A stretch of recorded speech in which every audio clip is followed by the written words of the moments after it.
Good news mga motorista! Pagkatapos ng mahigit 6 years delayed, ang construction ng Skyway Stage 3 Section 2A ay full blast na ngayon. Baka matapos to by next year. Kapag ito ay natapos, itong 1.2 km toll road ay maglilink sa Skyway Stage 3 to NLEX and SLEX. Ito ay magiging mas madaling biyahe para sa mga motorist na nagbibiyahe from Laguna papunta dito sa Metro Manila at continue papuntang north to Bulacan at Pampanga naman. Ang project na to ay expect na makapagbenepisyo ng mahigit 30,000 motorists daily. Yung mga light vehicles ay gumagamit dito sa Skyway para i-avoid itong traffic na nagkukos ng mga trucks na nagtatransport ng mga cargo to papunta sa mga pier. So yung mga light vehicles, pwede na sila sa taas dumaan, no? Luluwag na tayo sa baba. So mga truck na lang ang maiwan dyan. I-update natin simula dito sa may Skyway Stage 3. Ito na yung pagdugtong. Tapos daan tayo Paco Santa Mesa Road. At doon naman may pakita ko sa inyo na itong poste nandito na. Tatawid na to sa Pasig River.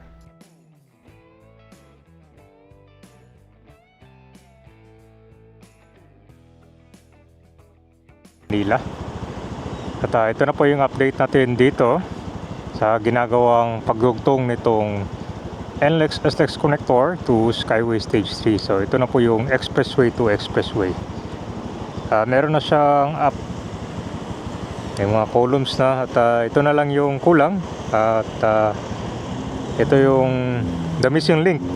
So kwanto ko ba yung parang extension ng Skyway ito para yung galing dun sa UP Santa Mesa yung kinoconstruct na NLEX SLEX connector, ito ay magdurugtong na dito. So para sa update natin, makikita mo naman doon kabayan, mukhang ginagawa na yung poste doon kasi ito tatawid na yung Skyway sa Pasig River. Meron na mga poste pero doon sa gitna ng Pasig River wala pa. Tsaka mapapansin mo rin dito sa kaliwa, tinanggal na yung mga bakal. Yan na yung magiging daanan ng NSCR project. So mukhang ito kabayan magdurugtong dito sa double decker. Siguro ewan ko lang siguro magkakaroon ng dalawang way ito. Isa papunta sa south, isa papunta sa north. Kasi ito sa baba kabayan, ito papuntang Balintawak yan. Sa taas naman, papuntang south.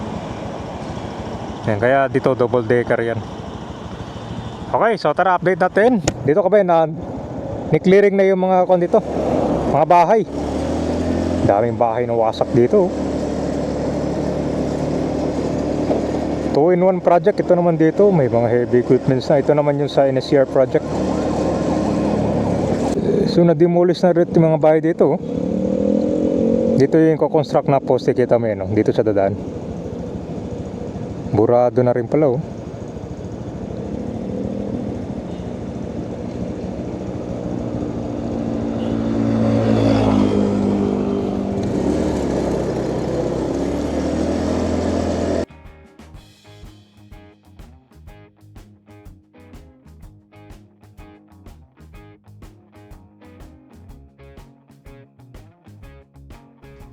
So ito po yung the missing link, ang Skyway Stage 3 Project Section 2A. So ito na lang matapos kami yung pag-connect niya pala dito sa double decker.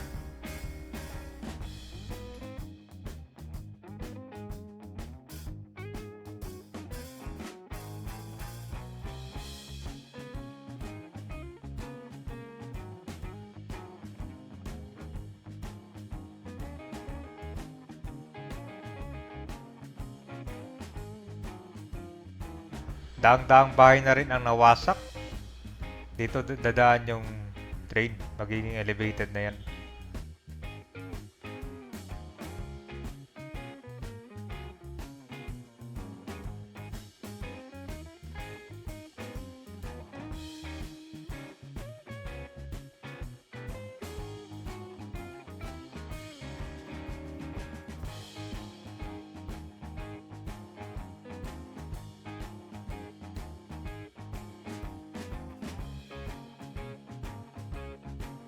Kiniklear na yung mga debris after ma-demolish yung mga bahay. Dito yung tatayuan ng poste at yun, pagdugtong naman itong Skyway.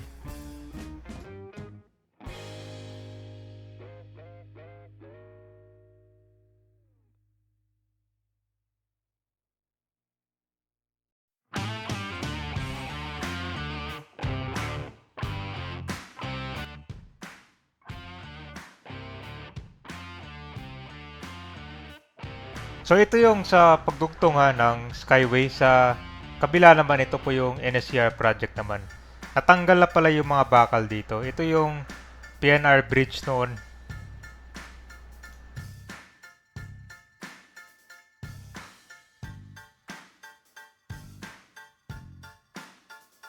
Yung mga poste or column dito nakaabang na pala. Ito po yung sa Skyway. So tatawid dito sa Pasig River yan.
So, na-clearing na rin pala itong mga bahay dito.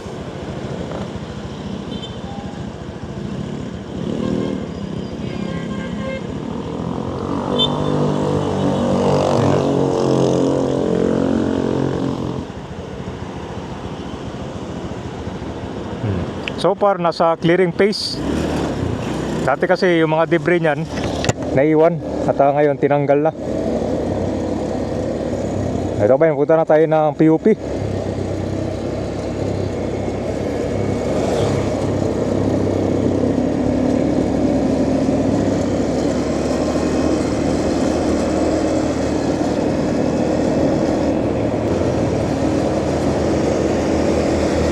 Sirado na rin itong kabilang footbridge.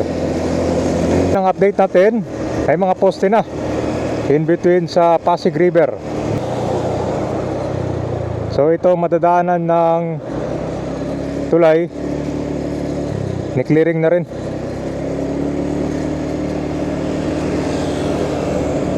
Ito na yung mga poste. Dami na wasak, no? Ayan na, pubuhusan na rin yan. Sunod yan, may pierhead na rin. So double decker yung extension ng Skyway dito. Kita mo yan, no?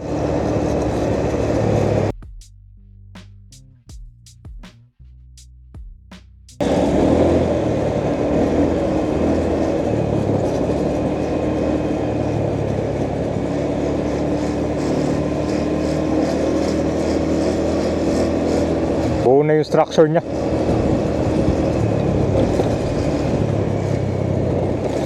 Traffic lang yung nabasa ngayon. Yan lang gawin siya.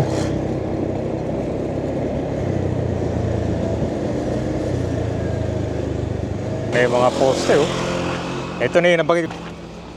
Extension ng Skyway. So mukhang tatawid na to sa Pasig River. Ganyan pala yung construction nito, no?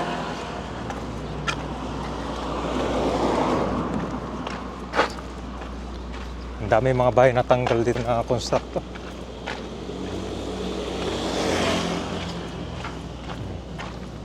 Ito na, marami nagtatanong dito sa project na to eh. So far, poste pa lang dito or column, wala pang pierhead. Bubuhusan pa to. Pero dito na clear na. At least may progress dahil na semento na itong nilagyan nila ng rebar cage.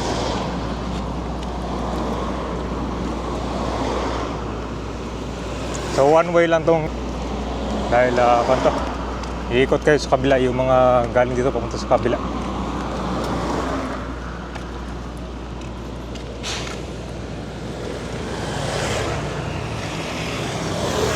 Grabe yung innovation ngayon sa construction, no? Kaya mabilis eh. Iba talaga pag pa letter T na yung poste, oh.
So, double decker yung dito expressway. Oh.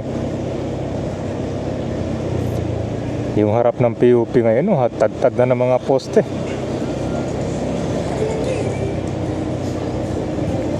Okay, tingnan natin yung update dito guys. Ito, ang dami din mga bahay ng wasak dito. Halos sa hilera.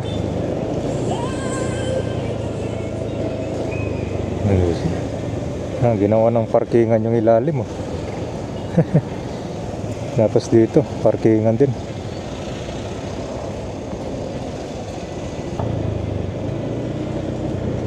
So ito guys, PUP school.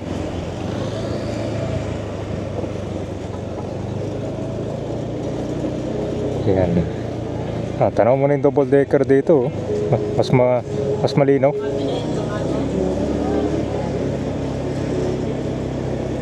Dito na uso yung trolley. Papunta ang kanyang Pandakan.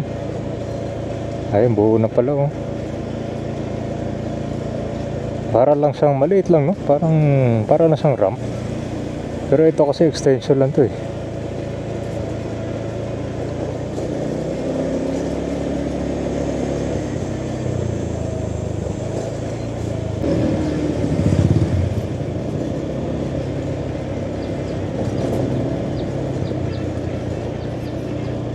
Dati may daanan dyan sa ilalim. Oh.